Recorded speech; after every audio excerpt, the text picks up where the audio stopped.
လက်ရှိ2026 World Cup မှာဂျပန်ရဲ့ရုပ်ချောဆုံးကစားသမား3ယောက်နံပါတ်1 Keito Nakamura ဂျပန်အသင်းရဲ့တိုက်စစ်မှာကျွန်တော်လောက်နီးနီးရုပ်ချောပြီးတော့ဟန်ဆာမှုဖြစ်တဲ့ကစားသမားရှိပါတယ်အဲ့ဒါကတော့ Keito Nakamura ပဲဖြစ်ပါတယ်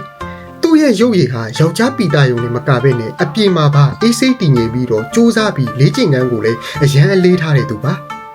ဘောလုံးကွင်းထဲတင်တာမကဘဲနဲ့ကွင်းပြင်မှာပါဖက်ရှင်ကျနေတာကြောင့်ဂျပန်ရဲ့မိန်းကလေးတွေပြည်သက်ကြားထဲမှာအလွန်ကိုရေပန်းစားပါတယ်။အဲ့ဒီအပြင်နာကာမူရာက2000ခုနှစ်မှာမွေးတာကြောင့်အသက်ကလည်း26နှစ်သာရှိပါသေးတယ်။သူ့ရဲ့အရက်ကလည်း181စင်တီမီတာ9ပေ17လက်မရှိတာကြောင့်အရက်အမောင်းလေးကောင်းနေကစားသမားပဲဖြစ်ပါတယ်။အဲ့ဒီအပြင်အခုလက်ရှိပြင်သစ်လီဂူး1မှာကစားနေပြီးတော့အဓိကတိုက်စစ်မှုဖြစ်ပြီးတော့စုစုပေါင်း29ဂိုးအထိသွင်းယူထားပါတယ်။အဲ့ဒါကြောင့်လက်ရှိဂျပန်အသင်းရဲ့ရုပ်ရည်ချုံမောပြီးတော့ဂိုးသွင်းကောင်းတဲ့ကိုအဖြစ်မိန်းကလေးတွေကြားမှာအရန်ကိုရည်ပန်းစားနေပါတယ်။နံပါတ်2အာအိုတာနာကာ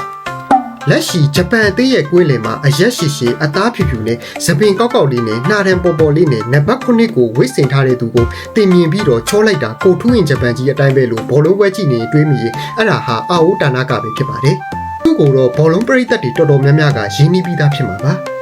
သူဟာပရီးမီးယားလိရဲ့လီယူနိုက်တက်အသင်းမှာအဓိကပွဲထွက်ကစားရင်မှာပါဝင်ကစားနေပါတယ်။ပြီးခဲ့တဲ့ဆွီဒင်နဲ့ကစားခဲ့တဲ့ပွဲမှာလည်းသူဟာဂျပန်ကွင်းလယ်မှာတော်တော်လေးကိုတည်ငြိမ်အောင်ထိန်းထားနိုင်ပြီးတော့သူ့ရဲ့ဘောလုံးပေးပို့ပုံတွေကလည်းတော်တော်လေးကိုတိကျပါတယ်။အရက်ကလည်း9ပေ17လက်မရှိတာကြောင့်သူ့ရဲ့ပုံစံကကွင်းလယ်မှာတော်တော်လေးကိုကြည့်ကောင်းနေပါတယ်။ဒါပေမဲ့အမျိုးသမီးတူကြီးအတွက်ဝမ်းနည်းစရာတစ်ခုကတော့သူ့မှာချစ်သူရှိပြီးသားပါ။သူ့ရဲ့ချစ်သူကဂျပန်နာမည်ကြီးဆိုတော့ဆူဆူကီအာအီရီနဲ့တရားဝင်တွဲနေပါတယ်။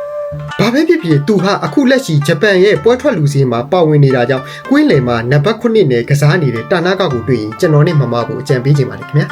နောက်ထပ်3ယောက်မြောက်ရုပ်ချောဆုံးကစားသမားကိုမပြောခင်မှာဂျပန်မှာ substudy လုပ်ပြီးတော့ဘာသာပြန်စာအုပ်လေးလိုချင်နေဆိုလို့ရှိရင်ကျွန်တော်မှာစတိုမတုံမဲ့ရှင်းခန့်ဆန်စာအုပ်လေးတွေကိုမှာယူလို့ရပါတယ်ခင်ဗျာနံပါတ်3အာယာဆဲဝေဒ